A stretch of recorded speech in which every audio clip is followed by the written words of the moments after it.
উদউনি আস্তাজিব লাকুম, তোমরা আমার কাছে দোয়া করো, আমি তোমাদের দোয়া কবুল করব। আল্লাহ রাব্বুল আলামিন বলছেন, ওয়াকালা রাব্বুকুম, তোমাদের রব, তোমাদের পালনকর্তা, তোমাদের মালিক বলছেন, উদউনি, তোমরা আমার কাছে দোয়া করো, আস্তাজিব লাকুম, আমি তোমাদের দোয়া কবুল করব। শুধু এখানেই আল্লাহ তাআলা শেষ করেননি, এরপরে আরো বলছেন, ইন্নাল্লাযীনা ইস্তাকবিরুনা আন ইবাদাতি, যারা আমার ইবাদত থেকে অহমিকা প্রদর্শন করবে, অর্থাৎ দোয়া করবে না, সায়াদখুলুনা জাহান্নামা দাখিরিন, তারা জাহান্নামে প্রবেশ করবে। নবী করিম সাল্লাল্লাহু আলাইহি সাল্লাম বলেছেন, আদ-দুআউ হুয়াল ইবাদাহ, দোয়াই হলো ইবাদত। আমরা যত ইবাদত বন্দেগী করি, এই সমস্ত ইবাদতের সার নির্যাস হলো দোয়া। ইবাদতের মধ্যে সর্বপ্রধান ইবাদত কোনটা? সর্বপ্রধান ইবাদত কোনটা? নামাজ। নামাজের চাইতে বড় কোনো ইবাদত আছে আর নাই। সবচেয়ে বড় ইবাদত, এমন ইবাদত যে ইবাদতের সাথে আমাদের মুসলমানদের মুসলমানিত্বের পরিচয় নির্ভরশীল। ওমর রাদিয়াল্লাহু তাআলা আনহু বলেছেন, লা হাজ্জা ফিল ইসলামি লিমান তারাকাস সালাহ, যে নামাজ পড়ে না, ইসলামে তার কোনো হিস্সা নাই, কোনো অংশ ভাগ নাই। নবী করিম সাল্লাল্লাহু আলাইহি সাল্লাম বলেছেন, একজন ব্যক্তি এবং কুফর এবং শিরকের মধ্যে পার্থক্য এবং ব্যবধান হলো নামাজ। যে ব্যক্তি ইচ্ছাকৃত নামাজ ত্যাগ করে, ইচ্ছাকৃত নামাজ পড়ে না, ঠান্ডা মাথায় নামাজ নষ্ট করে, নামাজ না পড়ে বসে থাকে, অন্য কাজ করে, সে ব্যক্তি কুফরি করলো, সে ব্যক্তি কুফরিতে লিপ্ত হলো, কুফরি করলো। আমাদের দেশে তো নামাজ না পড়লেও ইমান, আমরা বলি নামাজ না পড়লে কি হয়েছে, আমার ইমান আছে। তো এই যে নামাজ প্রধান ইবাদত, সলাত, যার মূল শব্দ কোরআনের শব্দ সলাত, হাদিসের শব্দ সলাত, আমরা নামাজ বলি। এই সলাত শব্দের অর্থই হলো দোয়া। সলাতের একেবারে শুরুতে আপনি দেখেন আল্লাহর কাছে আমরা দোয়া করি, প্রথমে আল্লাহর প্রশংসা করে, সানা পড়ে, আল্লাহর গুণগান গেয়ে, এরপরে মূল কথায় যাই আমরা, ইহদিনাস সিরাতাল মুস্তাকিম। হে রব্বুল আলামিন, হে মালিক ইয়াউমিদ্দিন, কিয়ামতের দিনের মালিক, হে রহমান, হে রহিম, আপনারই ইবাদত করি, আপনার কাছেই সাহায্য চাই, আমাদের আর যাওয়ার জায়গা নাই। তাহলে কি চাই? ইহদিনাস সিরাতাল মুস্তাকিম, আমাদেরকে আপনি সিরাতে মুস্তাকিমের পথ দেখান। আমরা সঠিক পথ খুঁজে পাই না, কোন পথে গেলে আপনাকে পাবো, কোন পথে গেলে জান্নাত পাবো, কিভাবে চললে পাবো, কোন পথে চলা উচিত না, কোনটা করা উচিত, আপনি আমাদেরকে পথ দেখায় দেন, সে পথে চালায়া দেন। সিরাতাল্লাযীনা আন'আমতা আলাইহিম, যাদের প্রতি আপনার নেয়ামত এসেছে, কারা তারা? উলাইকাল্লাযীনা আন'আমাল্লাহু আলাইহিম মিনান নাবিয়্যিনা ওয়াস-সিদ্দীকিনা ওয়াশ-শুহাদাই ওয়াস-সালিহিন ওয়া হাসুনা উলাইকা রাফীকা, যাদের নেয়ামত আল্লাহর নেয়ামত যাদের প্রতি নাজিল হয়েছে, তারা হলেন কারা? নবীগণ, সিদ্দিকগণ, শহীদগণ, আল্লাহর নেককার বান্দাগণ। তাদের পথে আপনি আমাদেরকে চালান, আমরা যেন তাদের মতো জীবন গড়তে পারি। এই যে নামাজের দাঁড়িয়ে আপনি কি করলেন? দোয়া করলেন। এরপরে রুকুতে গিয়ে আবার আল্লাহর পবিত্রতা জ্ঞাপন করলেন, দাঁড়িয়ে আল্লাহর প্রশংসা করলেন, সানা এবং গুণকীর্তন করলেন, সিজদা গিয়ে আবার প্রশংসা করলেন, কিছু দূর আবার প্রশংসা করে এবার আবার উঠে বসে রব্বিগফিরলি ওয়ারহামনি ওয়াহদিনি ওয়াআফিনি ওয়ারফা'নি ওয়াজবুরনি ওয়ারযুকনি, বিভিন্ন ভাষ্য হাদিসে এসেছে, হে আমাদের রব, আপনি আমাকে ক্ষমা করুন, আপনি আমার প্রতি দয়া করুন, আপনি আমাকে রিজিক দান করুন, আপনি আমার ক্ষতি পূরণ করুন, আপনি আমার কোনো বিপদ হলে সেটার জন্য উত্তম বিকল্প দান করুন, আপনি আমাকে প্রশান্তি দান করুন, আপনি আমার মর্যাদা বৃদ্ধি করুন। অনেকগুলো দোয়া দুই সিজদার মাঝখানে। তাহলে লক্ষ্য করেন, নামাজের শুরুতে আল্লাহর কাছে আপনি প্রশংসা করে, গুণকীর্তন করে, সানা পড়ে, আলহামদুলিল্লাহ, আল্লাহর প্রশংসা, রব্বুল আলামিনের স্বীকৃতি দিয়ে, মালিক ইয়াউমিদ্দিনের স্বীকৃতি দিয়ে, রহমান রাহিমের স্বীকৃতি দিয়ে, তিনি ছাড়া আর কেউ নেই, আপনার যাওয়ার কোনো জায়গা নেই, সেই স্বীকৃতি দিয়ে তার কাছেই শুধু চান, সেই কথা বলে এরপরে আসল দরখাস্ত পেশ করছেন, ইহদিনাস সিরাতাল মুস্তাকিম, আল্লাহ সঠিক পথে যেন চলতে পারি। এরপরে আবার রুকুতে প্রশংসা করে, রুকু থেকে দাঁড়িয়ে আপনি সানা পড়ে, সিজদা গিয়ে আল্লাহর পবিত্রতা বর্ণনা করে, এরপরে পবিত্রতা বর্ণনা করবার মাথা তুলে আবার দোয়া, এরপরে আবার সিজদা করে আবার দাঁড়িয়ে প্রশংসা করে দাঁড়িয়ে আবার দোয়া। এভাবে গোটা সালাতের মধ্যে দোয়া। একেবারে শেষ বৈঠকে তো পুরাটাই দোয়া, শেষ বৈঠকটা পুরাটাই দোয়া, মাঝখানে বৈঠকটা পুরাটাই দোয়া। আত-তাহিয়াতু লিল্লাহ ওয়াস-সালাওয়াত ওয়াত-তাইয়্যিবাত, সমস্ত সালাত, সমস্ত ভালো কাজ, সকল শ্রদ্ধা নিবেদন সবগুলো আল্লাহর জন্য। আসসালামু আলাইনা ওয়া আলা ইবাদিল্লাহিস সালিহিন, শান্তি আমাদের প্রতি, আল্লাহর নেককার বান্দাদের প্রতি নাজিল হোক, দোয়া। এরপরে আপনার দুরুদের মধ্যেও দোয়া, আল্লাহুম্মা সাল্লি আলা মুহাম্মদ, আল্লাহুম্মা বারিক আলা মুহাম্মদ। আল্লাহ আমাদের নবী আপনার রাসূল মুহাম্মদ সাল্লাল্লাহু আলাইহি ওয়াসাল্লামের প্রতি রহমত নাজিল করেন, তার প্রতি বরকত নাজিল করেন, শান্তি নাজিল করেন, তার পরিবারের প্রতি নাজিল করেন, যেমন নাজিল করেছেন ইব্রাহিম আলাইহিস সালামের প্রতি, তার পরিবারের প্রতি, দোয়া। এরপর দোয়ায়ে মাসুরাতে কি পড়েন? আল্লাহুম্মা ইন্নী যালামতু নাফসি, আল্লাহ নিজের প্রতি নিজে কত অবিচার করেছি, কত অন্যায় করেছি, কত পাপ করেছি, কত গুনাহ করেছি। আল্লাহ আল্লাহুম্মা ইন্নী যালামতু নাফসি যুলমান কাসীরা, কত অপরাধ, অনেক অপরাধ করেছি। ওয়ালা ইয়াগফিরুয যুনুবা ইল্লা আনত, আল্লাহ আপনি ছাড়া কেউ মাফ করবে না, মাফ করার ক্ষমতা কারণ নাই। ফাগফিরলি মাগফিরাতাম মিন ইনদিক, অতএব আপনার পক্ষ থেকে আপনি মাফ করে দেন। ওয়ারহামনি, আপনি রহম করেন। ইন্নাকা আনতাল গফুরুর রহিম, আপনি ক্ষমাশীল, আপনি দয়ালু। আল্লাহুম্মা ইন্নী আউযুকা মিন আযাবিল কবর, আল্লাহ আপনার কাছে কবরের আযাব থেকে পানা চাই। ওয়া আউযু বিকা মিন আযাবিন নার, এবং জাহান্নামের আযাব থেকে আপনার কাছে পানা চাই। ওয়া আউযু বিকা মিন ফিতনাতিল মাহইয়া ওয়াল মামাত, জীবন এবং মরণের ফিতনা থেকে আপনার কাছে পানা চাই। ওয়া আউযু বিকা মিন শাররি ফিতনাতিল মাসীহিদ দাজ্জাল, দাজ্জালের ফিতনা থেকে আপনার কাছে পানা চাই।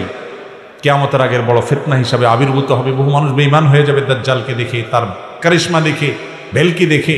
সে সময় যেন আমি বেঁচে থাকলে তার ফিতনাতে ঈমান হারা না হই।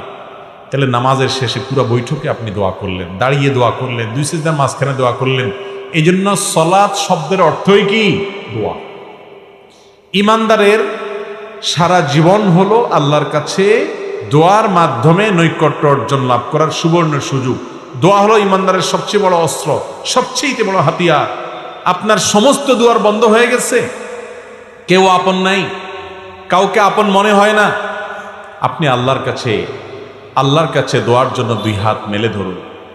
আপনি ভোর রাতে উঠে যান, তাহাজ্জুদে দাঁড়িয়ে যান, চোখের পানি ফেলেন, আল্লাহর সাথে একটু কথা বলেন, সিজদায় গিয়ে আল্লাহর সাথে কথা বলেন। আল্লাহর চাইতে আপন আর কেউ নাই। ভাইরা আমার, আমরা নিজেদের প্রতি নিজেরা যতটা আপন, নিজেদের প্রতি নিজেরা যতটা দয়ালু মায়ালু, আমাদের রব আমাদের প্রতি তার চাইতে অনেক বেশি মায়ালু। আল্লাহ রাব্বুল আলামিন এরপরও আমাদেরকে পরীক্ষা নেন, অনেক সময় আমাদেরকে কষ্ট দেন। সবর করতে পারলে তার বিনিময়ে মহা পুরস্কার রেখেছেন। এই দোয়া আল্লাহ রাব্বুল আলামিন বান্দার জন্য সবচেয়ে বড় সুযোগ দিয়েছেন। দোয়াটাকেই ইবাদত বলেছেন হাদিসে নবী করিম সাল্লাল্লাহু আলাইহি ওয়াসাল্লাম, আদ-দুআউ হুয়াল ইবাদা, দোয়াটাই কি? ইবাদত। দোয়াই হলো ইবাদত, ইবাদতের মগজ সার। কিন্তু সে দোয়া আজ আমাদের মাঝে নাই। আমরা দোয়া করাইতে পছন্দ করি, দোয়া করতে পছন্দ করি না। দোয়ার তিনটা ভার্সন আছে, একটা হলো দোয়া করা, আরেকটা হলো দোয়া চাওয়া, আরেকটা হলো দোয়া করানো। কয়টা ভার্সন হলো? তিনটা। দোয়া করা হলো আপনি আল্লাহর কাছে চাইলেন, এটা হলো দোয়া করা। দোয়া চাওয়া হলো, ভাই আপনি আমার জন্য দোয়া করেন, আমি শরীরটা ভালো না, ভালো যাচ্ছে না আমার, আপনি আমার জন্য দোয়া করেন। আমি বিপদগ্রস্ত, আমার জন্য দোয়া করেন। আমার বাবার জন্য দোয়া করেন, তিনি মারা গেছেন। আমার মা অসুস্থ, তার জন্য দোয়া করেন। তাকে নেককার মনে হয়, যে কোনো ইমানদার যে কোনো নেককারের কাছে দোয়া চাইলেন, এটা জায়েজ আছে। নবী করিম সাল্লাল্লাহু আলাইহি সাল্লামের কাছে সাহাবীরা দোয়া চাইতেন, সাহাবীরা একে অন্যের কাছে দোয়া চাইতেন। কারোর কাছে দোয়া চাওয়াতে কোনো দোষের কিছু নাই। তাহলে দোয়া করা এটা তো মূল কাজ, করতেই হবে। আর দোয়া চাওয়াটাও জায়েজ আছে। আরেকটা অপশন হলো দোয়া করানো। করানো বুঝেন কোনটা? করানো মানে হলো যেটাতে পয়সা খরচ হয়, সহজ বাংলায়। দোয়া করানো মানে কি? যে দোয়াতে কি হয়? বাজেট লাগে, বাজেট। দোয়া করাইতে বাজেট লাগে না? যেমন দোয়া করাইতে জিলাপি লাগবে, মিষ্টি লাগবে, হ্যাঁ, নাস্তার প্যাকেট লাগবে, হুজুরের হাদিয়া লাগবে, আগরবাতি লাগবে, তারপরে আপনার গোলাপ জল লাগবে, বাজেট লাগবে। বাজেট ছাড়া সাধারণত দোয়া হয় না, সাধারণত হয় না। তো এই যে দোয়া করানো, অর্থাৎ কন্ট্রাক্টারি দিয়ে দোয়া করানো, এটার শিক্ষা নবী করিম সাল্লাল্লাহু আলাইহি সাল্লাম দেন নাই। দোয়াটা আল্লাহর কাছে চাইতে হবে নিজে, করতে হবে নিজে, অথবা কারোর কাছে চাইতে হবে, করানো। বিশেষ করে মুর্দার জন্য দোয়া করানো, মা বাবা দুনিয়া থেকে গেছেন তাদের জন্য দোয়া করানো আমাদের সমাজে আছে না নেই? শুধু আছে নাকি? এমন শক্তভাবে আছে যে নামাজ পড়ুক আর না পড়ুক, মা বাপ মারা গেলে দোয়াটা করাইতে মিস করে না। ঠিক না? ঠিক। নামাজ পড়ার গুরুত্ব বেশি না দোয়া করানোর গুরুত্ব বেশি? দোয়া করাইলে হুজুরের লাভ, আমাদের লাভ, ঠিক আছে, কিন্তু আপনার কি লাভ? আপনার কি লাভ? বিশেষ করে আপনার মৃত মা বাবার জন্য দোয়া করে, মুর্দার জন্য দোয়া করে, আর আখিরাতে পরকালীন কোনো বিষয়ের জন্য দোয়া করে টাকা নেওয়া সারা দুনিয়ার উলামাদের ঐক্যমতে জায়েজ নাই। তাহলে এই নাজায়েজ পদ্ধতিতে দোয়া করাইলে সে দোয়া কি কবুল হবে নাকি উল্টা গুনাহ হওয়ার সম্ভাবনা আছে? কিন্তু আমাদের সমাজে সেটা খুব বেশি সুপ্রতিষ্ঠিত। ঠিক না? ঠিক। জীবনে মুসলমানের নামগন্ধ তার শরীরে নাই, জীবনে নাই, কিন্তু বাপ মরছে, মা মরছে, 40 কুলখানি, 7 দিনা দোয়ার অনুষ্ঠান পত্রিকায় দিয়া বিভিন্ন ভাবে শামিয়ানা টাঙ্গাইয়া হইলেও করে। ঠিক না? ঠিক। আহা, আমরা মুসলমানরা আজকাল ইসলামকে বেশিরভাগ ক্ষেত্রেই বুঝতে ভুল করি। আমার বাবা মারা গেছেন, মা মারা গেছেন, আমি আল্লাহর কাছে চোখের পানি ফেলে দোয়া করব, অন্যদের কাছে দোয়া চাইব, টাকা দিয়া, লোক ভাড়া নিয়া দোয়া করানোর শিক্ষা ইসলাম দেয় না, আর এভাবে দোয়া হয়ও না। আপনি আমাকে টাকা বাড়াই দিলে হয়তো আমার চোখে পানি একটু বেশি আসবে, এটা ঠিক, কিন্তু ওই পানিয়ে আপনার মা বাবার কোনো উপকারে আসবে, কারণ এই পানি আল্লাহর ভয়ে না, ওইটা টাকার মায়া। ঠিক না? ঠিক। চট্টগ্রামের দিকে কোথাকার জানি একবার একটা কাগজ দেখছিলাম, দোয়ার রেট লেখা আছে, দোয়ার রেট আছে যে 50 টাকা দিলে শুধু সংক্ষেপে, শুধু হাত উঠানো নামানো, সংক্ষেপে আরবিতে দোয়া হবে শুধু। 100 টাকা দিলে কিছু সময় লাস্টিং হবে, কিছু বাংলা দোয়াও সাথে অ্যাডেড হবে। আর 500 টাকা দিলে জম্পেশ একটা দোয়া হবে, সেখানে চোখের পানি পড়বে, কান্নাকাটি হবে, লম্বা চড়া সময় পাবে। আপনি কোন আইটেমের দোয়া চান? দোয়ার রকম ফের আছে না নাই? ভাইরা আমার, দোয়া ইবাদতের মগজ মূল। আমরা অনেক ভাই আছি যে নামাজের পরে নবী করিম সাল্লাল্লাহু আলাইহি সাল্লাম দোয়া দুরূদ পড়তেন, জিকির আজকার পড়তেন, সম্মিলিতভাবে সাহাবীদেরকে নিয়ে দোয়া করতেন বলে কোনো হাদিস থেকে প্রমাণ পাওয়া যায় না। তিনি নামাজের পরে দোয়া দুরূদ পড়তেন। সেই মাসআলা জানার পর যে কোনো নামাজের পরে যে দোয়া কবুল হয় এটা ভুলে গেছে, জীবনের পরে আল্লাহর কাছে হাত তোলাই ভুলে গেছে। জি তো জোর করে বলন লইছিলেন, এখন থেমে গেছে। ঠিক না? ঠিক। ভাইরা আমার, আল্লাহর কাছে চাইতে যদি আমরা ভুলে যাই, এটা কি লক্ষণ ভালো না খারাপ? বহুত খারাপ, বহুত খারাপ। নবী করিম সাল্লাল্লাহু আলাইহি সাল্লাম বলেছেন, তোমার জুতার ফিতাটা ছিঁড়ে গেছে, এটা তো কোনো ব্যাপার না আমাদের কাছে, ছোট্ট একটা ব্যাপার, তাই না? এখানেও দাঁড়িয়ে তুমি আল্লাহর কাছে দোয়া করো, আল্লাহ আমার জুতার ফিতাটা ছিঁড়ে গেছে মাবুদ, এটা একটা বিপদ, হোক ছোট বিপদ, আপনি আমাকে রক্ষা করেন। আল্লাহর কাছে সাহায্য চাইতে হবে এই ছোট্ট একটা বিষয়ের জন্য পর্যন্ত। সেখানে আমাদের জীবনে কত বড় বড় ব্যাপার আসে, আমরা আজকাল দোয়া করতে একেবারেই ভুলে গেছি। ভাইরা আমার, দোয়া নিয়ে দীর্ঘ আলোচনা আজকে আমি করব না, ইনশাআল্লাহ ভিন্ন কোনো সময় আমরা দোয়া নিয়ে পূর্ণাঙ্গ আলোচনা করব। আজকে শুধু আমি এটুকু বোঝাতে চাইছি যে আমরা উঠতে বসতে চলতে ফিরতে সর্বাবস্থায় আল্লাহ তাআলার কাছে দোয়া করব। যে আমলটা সবচেয়ে বেশি করতে হয়, সবচেয়ে পরিমাণে বেশি করা লাগে, সে আমলটাকে আল্লাহ তাআলা করাটাকে সহজ করে দিয়েছে, যাতে করে বান্দা সব সময় করতে পারে। এই জন্য আল্লাহর জিকির মুখে উচ্চারণ করবেন বা মনে মনে করবেন, এটার জন্য কি ওযু শর্ত? না। বিনা ওযুতে আল্লাহর জিকির করা যায় কি যায় না? কেন? কারণ জিকিরটা সারাক্ষণ করতে হয়। প্রিয় নবী সাল্লাল্লাহু আলাইহি সাল্লামের জীবনে আপনি যদি তাকিয়ে দেখেন, সুবহানাল্লাহ, জিকির ছাড়া তার জীবনে কোনো কাজই ছিল না, পুরো জীবনই জিকিরই জিকির। ঘর থেকে বের হচ্ছেন বিসমিল্লাহ, ঘরে প্রবেশ করছেন বিসমিল্লাহ, ঘুমাইতে যাচ্ছেন দোয়া, ঘুম থেকে উঠে দোয়া, ঘুম ভেঙে গেছে দোয়া, টয়লেটে ঢুকতেছেন আল্লাহর নাম নেওয়া দোয়া, টয়লেট থেকে বের হচ্ছেন আল্লাহর নাম নেওয়া দোয়া, রাতে শোয়ার আগে অনেক দোয়া, সকালে দোয়া, সন্ধ্যায় দোয়া, বাজারে ঢুকতে দোয়া। এরকম ভাবে জীবনের প্রতিটা পদক্ষেপে, প্রতিটা পায়ে পায়ে, প্রতিটা কাজে কাজে দোয়া আর দোয়া, দোয়া আর দোয়া। যেহেতু সারাক্ষণ দোয়া করতে হয়, সারাক্ষণ জিকির করতে হয়, এই জন্য জিকিরেও অজু লাগে না, দোয়াতেও অজু লাগে না। অজু থাকলে ভালো, পবিত্র অবস্থা দোয়া করা অনেক বেশি ভালো, উত্তম। দোয়া কবুল হওয়ার জন্য জোরালো আশা করা যায় অজু থাকলে, কিন্তু বিনা অজুতেও দোয়া করা যায়। কেন? কারণ দোয়া এমন একটা জিনিস যেটা মানুষের সারাক্ষণ করতে হয়। একজন মানুষ শুয়ে আছেন, তিনি এই শুয়ে শুয়ে ঘুম আসছে না, তিনি আল্লাহর কাছে দোয়া করতে পারেন, তার নিজের জন্য, অন্যদের জন্য, জীবিতদের জন্য, মৃতদের জন্য আল্লাহর সাথে কথা বলতে পারেন। দোয়া হলো আল্লাহর সাথে কথা বলার সুযোগ। ভাইরা আমার, এই সুযোগটা আজ আমরা অনেকেই হাতছাড়া করি। ইমানদারের সবচেয়ে বড় অস্ত্রটা আজ অবহেলিত থেকে যায়, আমরা ব্যবহার করি না, সেটা হলো দোয়া। আল্লাহর কাছে দোয়া করবো তো ইনশাল্লাহ সব সময়। ভাইরা আমার, দোয়া করার ব্যাপারে আমাদের একটা ভয় আছে, একটা আতঙ্ক আছে। আতঙ্কটা কি? আমরা মনে করি আমাদের দোয়া কি আর কবুল হবে, এই জন্য আমরা নিজেরা দোয়া টোয়া করি না, যে আমি দোয়া করি কি হবে, গুনাহগার মানুষ, হুজুররে 20, 50, 100, 200, 500, 1000 টাকা দিলে হুজুর দোয়ার মায়ের পেজগুলো ভালো জানেন, কত সুন্দর ছন্দের তাল মিলায় মিলায়, সুর দিয়া দিয়া, হ্যাঁ, কবিতার সাথে আপনার সুন্দর করে গোছায় গোছায় হুজুর দোয়া করেন। আমি তো এত মায়ের পেজ দিয়ে দোয়া করতে জানি না। এই কারণে আমাদের অনেক ভাই বোন নিজেরা আল্লাহর কাছে দোয়া করা থেকে মাহরুম থাকেন, বঞ্চিত থাকেন। ঠিক না বে ঠিক? ভাইরা আমার, আল্লাহ তাআলার কাছে দোয়া কবুলের জন্য খুব মায়ের পেজ দিয়ে, খুব আপনার সুন্দর গোছানো ভাষা দিয়ে, খুব আবেগ সৃষ্টি হয় সেরকম সুরের তালে তালে, ছন্দের তালে তালে দোয়া করতে হবে, এমন কোন শর্ত কোরআন হাদিসের কোথাও বলা হয় নাই। দোয়া কবুলের জন্য মূল যে বিষয়টা লাগবে সেটা কি? নবী করিম সাল্লাল্লাহু আলাইহি সাল্লাম বলেছেন, লা ইয়াজালু ইস্তাজাবু লিল আবদ, বান্দার দোয়া ততক্ষণ পর্যন্ত কবুল হতেই থাকে, কখনো দোয়া ফেরত দেওয়া হয় না।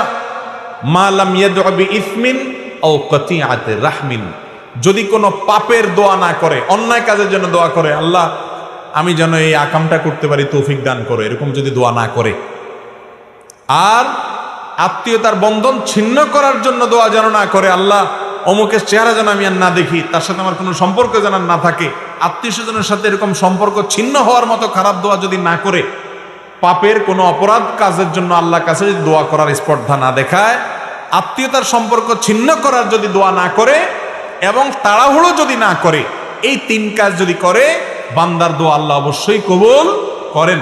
আরেকটা সম্পূরক শর্ত হলো দোয়া কবুলের জন্য হালাল উপার্জন। যার উপার্জন হালাল, যার দেহ গঠিত হয়েছে হালাল খাদ্য দ্বারায়, আল্লাহ তাআলা তার দোয়া ফেরত দেন না। আপনি দোয়া করতে চান, হালাল উপার্জনটার দিকে খেয়াল রাখেন। দোয়ার শুরুতে আল্লাহর প্রশংসা করেন, নবী করিম সাল্লাল্লাহু আলাইহি ওয়াসাল্লামের প্রতি দুরূদ প্রেরণ করেন, আল্লাহ আপনি তার প্রতি রহম করেন, এভাবে দোয়া করেন। এরপরে যত বৈধ চাওয়া আছে সেগুলো পেশ করেন। দোয়ার করে শেষ করার পর কবুল হলো না কেন, দোয়া এখনো কবুল হয় নাই, অস্থির হবেন না। যদি অস্থির হন, তাড়াহুড়া করেন, তাহলে সেই দোয়ার কোনো লাভ আপনি পাবেন না। দোয়া কবুলের 3টা ধাপ আছে ভাই। একটা ধাপ হলো আপনি যে জিনিসটা চাইছেন হুবহু সেই জিনিসটাই পেয়ে গেলেন, এটা একটা। আরেকটা হলো যে জিনিসটা চাইছেন সেই জিনিসটা পাইলেন না, তাহলে কি পাইলেন? অন্য আরেকটা পাইলেন। অন্য যেটা পাইছেন সেটা আপনার আল্লাহর কাছে চান নাই। অনেক সময় সন্তান, ছোট বাচ্চারা মা বাবার কাছে যেটা চায় তার চাইতে দরকারি জিনিসটা তার দরকার আছে, সে বুঝে না, তখন মা বাপ ঠিকই যেটা দরকার সেটা দিয়ে দেয়। ঠিক না বে ঠিক? ঠিক একইভাবে আমরা আল্লাহর কাছে একটা জিনিস চাই, অনেক সময় মনে করি এটা পাইলে মনে হয় সুখের সাগরে ভাসবো, এর চাইতেও দরকারি একটা জিনিস আমার দরকার, সেটা আমার মাথায় নাই। আল্লাহ তাআলা দেখা যায় আমার ওই দোয়াটা কবুল না করে, অর্থাৎ যেটা চাইছি সেটা না দিয়ে তার চেয়ে দরকারি একটা দেয়। এটাও এক প্রকারের দোয়া কবুল। দোয়া কবুলের 3 নম্বর ধাপ হলো আমরা আল্লাহর কাছে দোয়া করলাম, দুনিয়াতে কিছুই পাবো না, কিন্তু এই দোয়াটার বিনিময়ে আখিরাতে একটা পুরস্কার জমা হবে। ওই পুরস্কার পাওয়ার পরে বান্দা বলবে, আল্লাহ দুনিয়াতে কোনো দোয়া কবুল না হয়ে আজকে যদি সবগুলোর জন্য সওয়াব পাইতাম তাহলে সেটাই আমার জন্য বেটার হইতো, ভালো হইতো। দুনিয়ার দোয়া যে কবুল হয়েছে সেটা তো মৃত্যুর সঙ্গে সঙ্গে দোয়ার যে উপকারিতা শেষ, আখিরাতে যেটা জমা আছে এটা তো অনন্ত অসীম কাল পর্যন্ত আমি ভোগ করতে পারবো। এই জন্য ইমানদার দোয়া করার পর কবুল হইল না কেন, দেরি হইল কেন, কবুল হচ্ছে না কেন, অস্থির হবে না, নিরাশ হবে না। দোয়া এই কথা চিন্তা করে যে কবুল হয় না তাহলে ছেড়ে দেই, এই চিন্তা করে দোয়া ছেড়ে দিবে না। এরকম যদি দোয়া করতে থাকে, আস্থা থাকে যে দোয়া কখনো বিফলে যাবে। আপনার যদি হালাল উপার্জন থাকে, আপনি যদি হালাল ভক্ষণ করে দোয়া করেন, আপনি যদি আল্লাহর কাছে হারাম কোনো দোয়া না করেন, আপনি যদি দোয়া করার পরে হুলস্থুল না করেন কবুল হলো না কেন এই কথা বলে, আপনি যদি আল্লাহর কাছে কায় মনোবাক্যে অন্তরের গভীর থেকে বিনয়ের সাথে, মনোসংযোগের সাথে, খুশুর সাথে, আন্তরিকতার সাথে আল্লাহর কাছে যদি দোয়া পেশ করেন, দোয়াতে যদি নবী সাল্লাল্লাহু আলাইহি ওয়াসাল্লাম দুরূদ পেশ করেন, আল্লাহর প্রশংসা করেন, আপনার ওই দোয়া গুলি মিস হলেও মিস হওয়ার কোনো কারণ নাই। আপনি দোয়ার উপকারিতা বা ধাক্কা অনেক সময় অনেক পরে দেখবেন, অনেক পরে দেখবেন। আল্লাহর বিভিন্ন নবী রাসূলদের দোয়ার কথাই কোরআনে আছে। আল্লাহ রাব্বুল আলামিন উল্লেখ করেছেন, হয়তো কখনো কেউ দোয়া করেছেন কবুল হয়েছে অনেক পরে এসে, আছে না নাই? আমরাও নিজেরা যখন দোয়া করি খেয়াল করবেন, শেখ শাহরবি রাহিমাহুল্লাহ তিনি একটি কথা বলতেন যে আমরা অনেক সময় দোয়া করার পর দেখা যায় দোয়া করছি আরো 10 বছর আগে, এরপরে আমি ছেড়েও দিছি দোয়া, ভুলেও গেছি দোয়া যে করছি, 10 বছর পরে সেই জিনিসটা পেয়ে গেছি যেটা আমি 10 বছর আগে আল্লাহর কাছে চাইছিলাম। এরকম অনেক সময় হয় কি হয় না? আমরা ভুলে যাই কিন্তু আমাদের মালিক ভুলেন না। এই জন্য বুদ্ধিমান ইমানদার দোয়া করতে থাকবে, দোয়া করতে থাকবে। বড় দামি জমি অ্যাসেট আছে, এই অ্যাসেটটা কেউ বেদখল করে রাখছে, ঝামেলা করছে, কোনোভাবে সমাধান করতে পারছেন না, বিভিন্ন জায়গায় গেছে, তাবিজ কবজ অনেক কিছু অনেকে দিচ্ছেন কিন্তু উপকারে আসে নাই। তো স্যার রাহিমাহুল্লাহর বক্তব্যে বলেছেন যে আমার কাছে একবার এসে বলেছেন যে আপনি একটু বলেন তো কি আমল করব। তো স্যার তাকে শিখাই দিলেন যে আপনি তাহাজ্জুদের সময় উঠবেন, আল্লাহর কাছে সুন্দর করে 2 রাকাত করে লম্বা সময় নিয়ে ধীরে ধীরে রুকু সিজদা বড় করে করে আপনি একটু নামাজ পড়বেন। এরপরে তাহাজ্জুদের পরে আল্লাহর সামনে হাত তুলে চোখের পানি ফেলে নিজের অসহায়ত্বের কথা স্বীকার করে, আল্লাহ আমার কেউ নাই, আমার কোনো বড় পাওয়ারফুল ব্যক্তি নাই, বড় কোনো হ্যালো বলার লোক নাই, পয়সা করি নাই, গায়ের জোর নাই, আল্লাহ আমি দুর্বল, কিন্তু আমি আপনার গোলাম, একটা পরিচয় আমার আছে, আপনি আমার মালিক, আপনি আমাকে হেফাজত না করলে কেউ করেন না। একটু ভালো করে দোয়া করেন, চোখের পানি ফেলেন, সিজদায় গিয়ে লুটিয়ে পড়ে আল্লাহর কাছে দোয়া করেন। আকরাবু মা ইয়াকুনুল আবদু মির রাব্বিহি ওয়া সাজিদ, বান্দা সবচেয়ে আল্লাহর কাছে যেতে পারে যখন সিজদায় চলে যায়, ওই জায়গায় গেলে দোয়া করেন। লোকটা সেভাবে দোয়া করলেন। স্যার রাহিমাহুল্লাহ তার বক্তব্যে বলেছেন যে কিছুদিন পরেই সে লোকটা আমার কাছে এসে বললেন যে আল্লাহ রাব্বুল আলামিন আমাকে অলৌকিকভাবে, অবিশ্বাস্যভাবে আমাকে আল্লাহ তাআলা আমার এই বিপদ থেকে উদ্ধার করে দিয়েছেন এই দোয়ার মাধ্যমে। আমরা দোয়া করবো না আল্লাহর কাছে ইনশাআল্লাহ? ইনশাআল্লাহ। দোয়া আজকে বিদায় হয়ে গেছে ভাই, দোয়া আমরা এখন আর করি না। উঠতে বসতে মুখে দোয়া তো পড়বই, আর বিশেষভাবে আল্লাহর কাছে লম্বা সময় নিয়ে একটু কথা বলবো। প্রতিদিন একটা বার অন্তত আল্লাহর সাথে একটু কথা বলতে হবে, চেষ্টা করবো আমরা সবাই ইনশাআল্লাহ। আল্লাহ তাআলা আমাদের সবাইকে তৌফিক দান করুন। দোয়ার ক্ষেত্রে কোরআন এবং হাদিস যে ফরম্যাট শিক্ষা দিয়েছে, সেই ফরম্যাটের দোয়াগুলোকে আপনি যদি করেন সবচেয়ে বেটার, সবচেয়ে উত্তম, কবুল হওয়ার সবচাইতে বেশি সম্ভাবনা, কারণ এই ফরম্যাটটা স্বয়ং আল্লাহর পক্ষ থেকে প্রাপ্ত, রাসূল আকরাম সাল্লাল্লাহু আলাইহি ওয়াসাল্লামের তরফ থেকে প্রাপ্ত। নবীজির সেখানে দোয়াগুলো বেশি বেশি পড়বেন। আমরা অনেক সময় দেখি বিভিন্ন ওজিফার বই পড়ে অনেক মহিলারা, মা বোনরা, দাদি চাচিরা, অনেক মুরব্বীরা, এই সমস্ত ওজিফার বইতে যেসব দোয়া লেখা আছে, এই দোয়াগুলো না কোরআনে বর্ণিত না হাদিসে বর্ণিত। এমনিতে যে কোনো ভাষায় দোয়া করা যায়, আপনি আল্লাহর কাছে বাংলা দোয়া করলেও আল্লাহ কবুল করবেন। আপনার মনে মনে কি বলছেন সেটাও আল্লাহ তাআলা বুঝেন, ওই হুজুর দোয়ার মায়ের প্যাচ বুঝে আপনি বুঝেন না, তারপরও আল্লাহ তাআলা আপনার দোয়া কবুল করবেন। আপনি গুনাহগার, আপনার দোয়া কি কবুল হবে এই চিন্তা করে যারা দোয়া থেকে দূরে থাকছেন, নিশ্চিত থাকেন আপনাকে দূরে রাখছে স্বয়ং ইবলিস।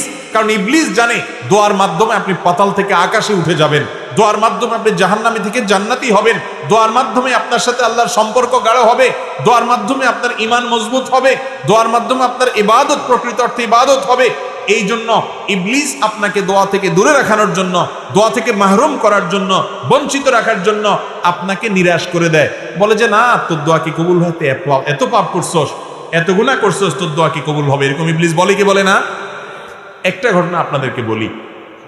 মিস্টার ইবলিস, শয়তান, সে যত খারাপ, আমরা কেউ কি এত খারাপ হইতে পারবো? কথা বুঝেন নাই? আমরা যত খারাপ হই ইবলিসের চাইতে বেশি খারাপ হতে পারবো? সেই ইবলিস যখন আল্লাহ রাব্বুল আলামিন তার উপরে অসন্তুষ্ট, রাগান্বিত, আদমকে সিজদার নির্দেশ করার পর সে ডিনাই করেছে, আল্লাহর সামনে সরাসরি বিদ্রোহ করেছে, আল্লাহর হুকুমকে লঙ্ঘন করেছে। এই মুহূর্তে আল্লাহর রাগান্বিত অবস্থায় সে আল্লাহর কাছে দোয়া করে বসছে।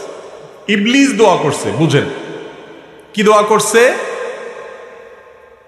যে আল্লাহ আমাকে আনজিরনি ইলা ইয়াউমি ইউবআসুন, আল্লাহ আমাকে সুযোগ দেন, আমার হায়াতটা বাড়ায় দেন, কিয়ামত পর্যন্ত যেন মরণ না হয়, শয়তানি যাতে কিয়ামত পর্যন্ত করতে পারে, হায়াতটা বাড়ায় দেন।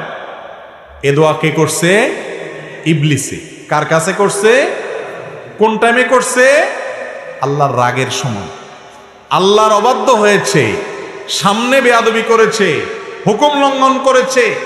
আল্লাহ তাআলা তো চাইলে তাকে চরম শাস্তির মধ্যে তখনই ফেলতে পারেন।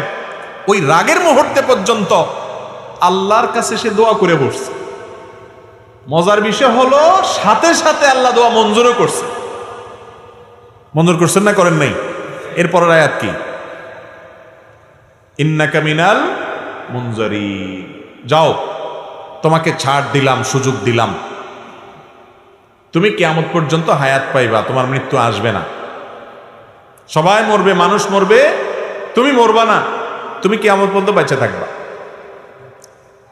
তাহলে ইবলিস যদি আল্লাহর রাগের সময় আল্লাহর কাছে দোয়া করে সাথে সাথে দোয়া মঞ্জুর করাইতে পারে, আপনার আমার দোয়া কবুল হবে কি হবে না? ইনশাআল্লাহ। এরপরও যদি কেউ আল্লাহর কাছে দোয়া করতে ইতস্তত বোধ হয়, যদি দোয়া করতে দ্বিধা হয়, যদি দোয়া করতে সংশয় হয়, তার চাইতে কপাল পড়া আর কেউ হতে। ইবলিসের দোয়া যদি কবুল করে, আপনি আল্লাহর ইমানদার বান্দা, হয়তো ভুল ত্রুটি করেছেন, কিন্তু আপনি বেঈমান না, আপনি কাফের না, আপনি ইবলিসের মতো খারাপ হতে পারবেনও না। তার চাইতে হাজার লাখো গুণ ভালো আপনি আল্লাহর প্রিয় বান্দা, আল্লাহর আদরের বান্দা। আপনি আল্লাহর কাছে দোয়া করলে আল্লাহ দোয়া অবশ্যই শুনবেন ইনশাআল্লাহ। দোয়া করবো তো ইনশাআল্লাহ। তো যে কথা বলছিলাম, দোয়া করার ক্ষেত্রে কোরআন যে দোয়াগুলোর কথা বর্ণনা করেছে, বিভিন্ন নবীদের দোয়ার কথা কোরআনে আছে, যে তারা এই ভাষায় দোয়া করেছেন, এই শব্দে দোয়া করেছেন, এই কথাগুলো দিয়ে দোয়া করেছেন, আল্লাহ রাব্বুল আলামিন সেগুলোর উল্লেখ করেছেন। সেগুলো দিয়ে যদি আল্লাহর কাছে দোয়া করেন, তাহলে সেই দোয়া কবুল হওয়ার সম্ভাবনা অনেক বেশি। ঠিক তেমনি ভাবে নবী করিম সাল্লাল্লাহু আলাইহি সাল্লাম যে দোয়াগুলো শিক্ষা দিয়েছেন, সকাল সন্ধ্যায় সেগুলো পড়বেন, রাতের ওজিফা হিসাবে সেরকম হাদিসে বর্ণিত দোয়াগুলো পড়বেন, ওইগুলো কবুল হওয়ার সম্ভাবনা অনেক বেশি। আর ওজিফার কোনো দোয়া যদি থাকে, সেগুলোর অর্থের মধ্যে খারাপ কিছু যদি না থাকে, পড়তে পারেন, কিন্তু আপনার সামনে এ ক্লাসের সুযোগ আছে, কোরআনের দোয়া, হাদিসের দোয়া যেটা কবুল হয়ে গেছে অলরেডি, সেগুলো কবুল হওয়া দোয়াগুলোকে আপনি বেশি বেশি পাঠ করবেন, সেটা হলো অধিক বুদ্ধিমানের কাজ। আমি তিনটি দোয়ার কথা আপনাদেরকে শুনাই। কোরআনে কারিমে সেগুলোর উল্লেখ করে আল্লাহ তাআলা আবার সাথে সাথে সার্টিফিকেট দিয়ে দিয়েছেন এবং বলেছেন, এই দোয়াগুলো আমার নেককার বান্দারা আমার কাছে করেছে, আমি সেগুলোকে মঞ্জুরও করে দিয়েছি। সেই রকম তিনটা দোয়া আমরা যদি আমাদের জীবনে পাঠ করি, জীবনের সকল সমস্যার জন্যই কিন্তু এই তিনটা দোয়া ঘুরে ফিরে আমাদের প্রযোজ্য হবে। তার একটা হলো কঠিন বিপদে, কঠিন মুসিবতে রক্ষার যখন কোনো পথ খোলা নেই, দেয়াল যখন পিঠের সাথে লেগে গেছে, এরকম সময়ে আমরা দেখেছি আল্লাহর একজন নবী ইউনুস আলাইহিস সালাম আল্লাহর কাছে কিছু বাক্য বলে প্রার্থনা করেছেন। আল্লাহ তাআলা তাকে বিপদ থেকে উদ্ধার করেছেন। কি দোয়া ছিল সেটা? ফানাদা ফিজ যুলুমাত, মাছের পেটে থেকে, অন্ধকারের মধ্যে থেকে, যেখানে মৃত্যু সুনিশ্চিত, সেই জায়গায় তিনি সেই অবস্থায় আল্লাহর কাছে দোয়া করেছেন, আল্লাহ ইলাহা ইল্লা আনতা সুবহানাক ইন্নী কুনতু মিনাজ জালিমিন। দোয়া করে বলেছেন, আল্লাহকে আহ্বান করে ডেকে বলেছেন, ও আল্লাহ, লা ইলাহা ইল্লা আন্ত, আপনি ছাড়া কেউ সত্যিকারের মাবুদ নাই, ইন্নী কুনতু মিনাজ সুবহানাক, আপনার পবিত্র বর্ণনা করছি, ইন্নী কুনতু মিনাজ জালিমিন, আমি হলাম জালিমদের অন্তর্ভুক্ত, আমি নিজের প্রতি নিজে অবিচার করেছি, আমি নিজে ভুল করেছি। আল্লাহর কাছে এই দোয়া করে, এই বাক্যগুলো বলে আল্লাহর কাছে দোয়া করেছেন কে? ইউনুস আলাইহিস সালাম। লা ইলাহা ইল্লা আনতা সুবহানাকা ইন্নী কুনতু মিনাজ জালিমিন। আল্লাহ তাআলা এই দোয়া উল্লেখ করার পর বলছেন, ফাস্তাজাবনা লা, ওয়া নাজ্জাইনাহু মিনাল গাম। এই দোয়া করার পর আমি তার ডাকে সাড়া দিয়েছি, ইউনুসের ডাকে সাড়া দিয়েছি এবং তার বিপদ থেকে তাকে উদ্ধার করেছি। এর পরের অংশটা বেশি গুরুত্বপূর্ণ আমাদের জন্য। এরপরে আল্লাহ বলছেন ওয়াকাযালিকা নুনজিল মুমিনিন, যেভাবে ইউনুস আলাইহিস সালামকে রক্ষা করেছি একইভাবে ঈমানদারদেরকে, কিয়ামত পর্যন্ত আগত ঈমানদারদেরকে বিপদ থেকে রক্ষা করব এই দোয়ার মাধ্যমে। কোন দোয়ার মাধ্যমে? দোয়া ইউনুসের মাধ্যমে। যে কোনো বিপদে পড়ে গেছেন, কোরআনে বর্ণিত কবুল হওয়া দোয়া, নিশ্চিত আল্লাহর কাছে গ্রান্টেড কবুল হওয়া দোয়া, আল্লাহ নবীর দোয়া আল্লাহ কবুল করেছেন, সেটা আল্লাহ জানিয়েও দিয়েছেন। আবার ঈমানদার বান্দারা করলে সেটাও কবুল করবেন, ওয়াদা করেছেন। শুধু তিনি ওয়াদা করছেন তা নয়, নবী করিম সাল্লাল্লাহু আলাইহি সাল্লাম বলেছেন, আল্লাহর কোন বান্দা যখন ইউনুস আলাইহিস সালাম এর দোয়া লা ইলাহা ইল্লা আনতা সুবহানাকা ইন্নী কুনতু মিনাজ জালিমিন, এটা মূলত আল্লাহর প্রশংসা মাখা একটা বাক্য, যেটার মাধ্যমে দোয়াও লুকায়িত আছে, আল্লাহর কাছে প্রার্থনা আছে এর মধ্যে অন্তর্নিহিতভাবে। এই বাক্যের মাধ্যমে যে ব্যক্তি দোয়া করে, নবী করিম সাল্লাল্লাহু আলাইহি সাল্লাম বলেছেন, সে দোয়া কবুল না হয়ে পারে না। তাহলে যে কোনো বিপদ আপদে কোরআনের একটা কবুল হওয়া দোয়া আপনি পাঠ করতে পারেন, সেটা হলো ইউনুস আলাইহিস সালামেরটা। সেই বাক্য হলো আল্লাহকে ডেকে বলবেন, ও আল্লাহ লা ইলাহা ইল্লা আনতা সুবহানাকা ইন্নী কুনতু মিনাজ জালিমিন। মানুষের জীবনে আরেকটা বড় সমস্যা হলো অসুখ বিসুখ, দুরারোগ্য ব্যাধি, এমন মুসিবত, এমন অসুখ যে অসুখ থেকে আরোগ্য লাভের কোনো উপায় আমরা খুঁজে পাচ্ছি না। সাধারণ চিকিৎসা আমরা গ্রহণ করব, সুন্নাত নবী করিম সাল্লাল্লাহু আলাইহি সাল্লাম বলেছেন, তোমরা চিকিৎসা গ্রহণ করো, রোগ হলে ঔষধ সেবন করো। আপনার কোনো দুষ্ট জিনের প্রভাব যদি আপনার মধ্যে হয়ে থাকে বলে প্রমাণিত হয়, তাহলে আপনি কোরআন হাদিসের আলোকে ঝাড়ফুঁক করেন, ঠিক আছে, এগুলা গ্রহণ করেন। তবে মূল কাজ ওই আসল জায়গায় দরখাস্ত করে রাখেন, কারণ মঞ্জুর হবে সেখান থেকে। আর সেটার জন্য আল্লাহ নবী আইয়ুব আলাইহিস সালামের একটা দোয়া আল্লাহর খুব পছন্দ হয়েছে, কোরআনে সেটা উল্লেখ করেছেন। ওনার দোয়াটাও আল্লাহ তাআলা কবুল করেছেন। তিনি কি বলেছেন? তিনি বলেছেন, আন্নী মাসসানিয়াদ দুররু ওয়া আনতা আরহামুর রাহিমিন। তার অসুখটা ছিল অনেক মারাত্মক অসুখ, অনেক কষ্টের অসুখ, যে অসুখের কারণে তার কষ্টের শেষ সীমানায় তিনি পৌঁছে গেছেন। এত কষ্ট, এত যন্ত্রণা, এত অসুখ, এটা থেকে রক্ষার জন্য তিনি বলেছেন, রব্বি আন্নী মাসসানিয়াদ দুর, ও আল্লাহ আমার কষ্ট আমাকে পেয়ে বসেছে, কষ্ট পেয়ে বসেছে, আমার অনেক কষ্ট আল্লাহ, অনেক অসুখ। ওয়া আনতা আরহামুর রাহিমিন, অথচ আপনি সকল দয়ালুদের মধ্যে শ্রেষ্ঠ দয়ালু, অর্থাৎ আমার প্রতি রহম করেন। এটা বলার পর আল্লাহ বলছেন, ফাস্তাজাবনা লাহু ফাকাশাফনা বিহি মা বিহি মিন দুর। এই দোয়া করার পর আমি তার দোয়া কবুল করেছি এবং তার বিপদকে দূর করেছি। তাহলে অসুখ বিসুখ হলে আইয়ুব আলাইহিস সালামের দোয়াটা করবেন। সেটা কি? আন্নী মাসসানিয়াদ দুররু আনতা আরহামুর রাহিমিন, তোমার রব্বি আন্নী মাসসানিয়াদ দুররু আনতা আরহামুর রাহিমিন। হে আল্লাহ, আমার অসুখে পেয়ে বসেছে, অনেক কষ্ট হচ্ছে, আপনি আরহামুর রাহিমিন, আপনি সবচেয়ে বড় দয়ালু। মুস্তাদরাকে হাকিমে একটা বর্ণনা পাওয়া যায়, সেই বর্ণনা সম্পর্কে মুহাদ্দিসরা অনেকে দাঈফ বলেছেন, কিন্তু বর্ণনার যে মূল মর্ম সেটা ঠিকই আছে, বিশুদ্ধ বিভিন্ন হাদিসের আলোকে বর্ণিত, এই আয়াতের আলোকে বর্ণিত। তা হলো বান্দা যখন আল্লাহর কাছে হে আরহামুর রাহিমিন এরকম বলে এরপরে চায়, মনের চাওয়াগুলো পেশ করে, গোছায় বলতে না পারলেও আল্লাহ কবুল করবেন। আপনি কিছু না বলতে পারেন, শুধু কাঁদেন আর মনে মনে আল্লাহকে বলেন, আল্লাহ আলিমুম বিজাতি সুদূর, মনের খবর রাখেন, দোয়া কবুল হবে ইনশাআল্লাহ।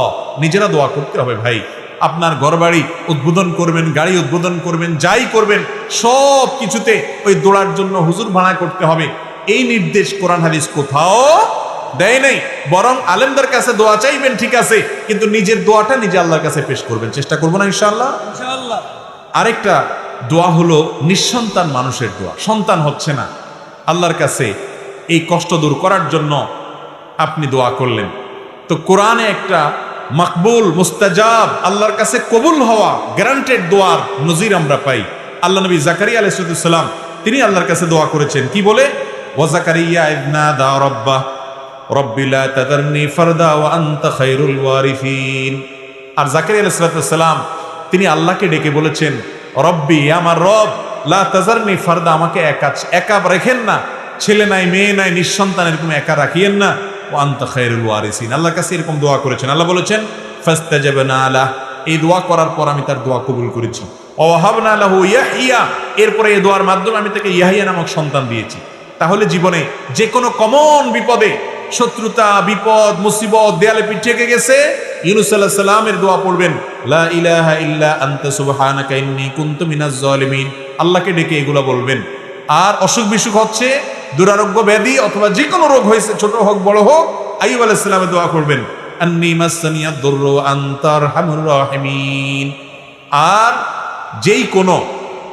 যে কোনো মানুষ নিঃসন্তান অথবা সন্তান হচ্ছে, মনে মতো হচ্ছে না, ছেলে হচ্ছে, মেয়ে হচ্ছে না, আল্লাহর কাছে দোয়া করবেন। জাকারিয়া আলাইহিস সালামের দোয়া, সেটা কি? রব্বি লা তাযারনি ফারদা ওয়া আনতা খায়রুল ওয়ারিসিন।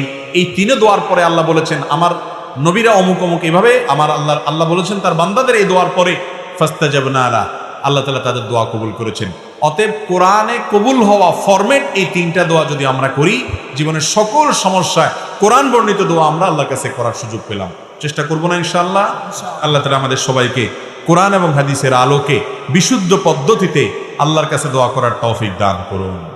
আমাদের সন্তান না হলে আমরা মাজারে যাব না আল্লাহর কাছে দোয়া করব? মাজারওয়ালা নিজে কার কাছে মুখাপেক্ষী?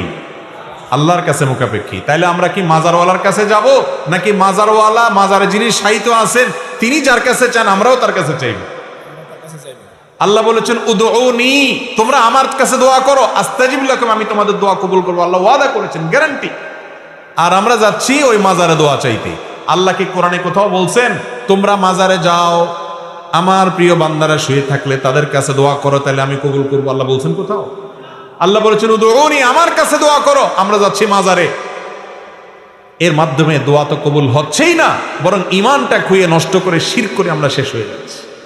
ঠিক না ভাই? ঠিক। সন্তান হচ্ছে না, কার কাছে দোয়া করতে হবে? নাকি কোনো মাজারে যেতে হবে? সন্তান হচ্ছে না, এই জন্য কোনো মাজারে গেলে, কোনো পীরের দরবারে গেলে সন্তান হবে? কার কাছে যাইতে হবে? আল্লাহ রাব্বুল আলামিনের কাছে। আল্লাহর বান্দা যদি আল্লাহর কাছে না গিয়া আল্লাহর বান্দাদের কাছে যায়, দাসদের কাছে যায়, আল্লাহ রাব্বুল আলামিন এটাকে সহ্য করেন না। শিরক আল্লাহর কাছে জঘন্য অপরাধ। কেন জঘন্য অপরাধ আমি আপনাদেরকে একটু উপমা দিই। এখানে যদি ধরেন প্রধানমন্ত্রী আসেন, প্রধানমন্ত্রীর চেয়ারে আপনি যদি একজন চৌকিদারে বসান, ওনার জন্য যে মালা বানাইছেন একই মালা যদি চৌকিদার সাহেবের গলায় দেন, তাহলে প্রধানমন্ত্রীর মেজাজ কি পরিমাণ গরম হবে বলেন? উনি অপমান বোধ করবেন কি করবেন না? অথচ প্রধানমন্ত্রীও মানুষ, ওই চৌকিদার সাহেবও কি মানুষ। একজন প্রধানমন্ত্রী আর একজন চৌকিদার এতটুকু পার্থক্য, কিন্তু দুজনই মানুষ। সেখানে আহকামুল হাকিমিন আল্লাহ রাব্বুল আলামিনের সামনে যেটা পেশ করার কথা, দোয়া করার কথা, সেটা যদি আল্লাহর একজন সাধারণ গোলামের কাছে করেন, তাতে আল্লাহ রাব্বুল আলামিনের আরশ কাঁপবে কি কাঁপবে না? আর এই জন্য আল্লাহ বলেছেন ইন্নাল্লাহা লা ইয়াগফিরু আন ইউশরাকা বিহি, আল্লাহর সঙ্গে শিরক করলে আল্লাহ সেটা অপরাধ ক্ষমা করেন না, ওয়া ইয়াগফিরু মা দুনা যালিকা, অন্যগুলো মাফ করেন। এই জন্য আর যা করেন আর না করেন, কোনো মাজারে গিয়ে দোয়া করে শিরিক করবেন না, কোনো মাজারে সিজদা করে দোয়া করে সিজদা করে শিরিক করবেন না। সন্তান দরকার, মাজারে যায় চাইবেন না, সব কিছু চাইবেন সরাসরি আরশে আজিমের মালিকের কাছে হাত তোলার মাধ্যমে ইনশাআল্লাহ। চেষ্টা করবেন, আল্লাহ চাইেন তো। আল্লাহ তাআলা আমাদের সবাইকে শিরক থেকে বেঁচে থেকে সুন্নাত পদ্ধতিতে দোয়া করার তৌফিক দান করুন। ওয়া আখিরু দাওয়ানা আলহামদুলিল্লাহি রাব্বিল আলামিন।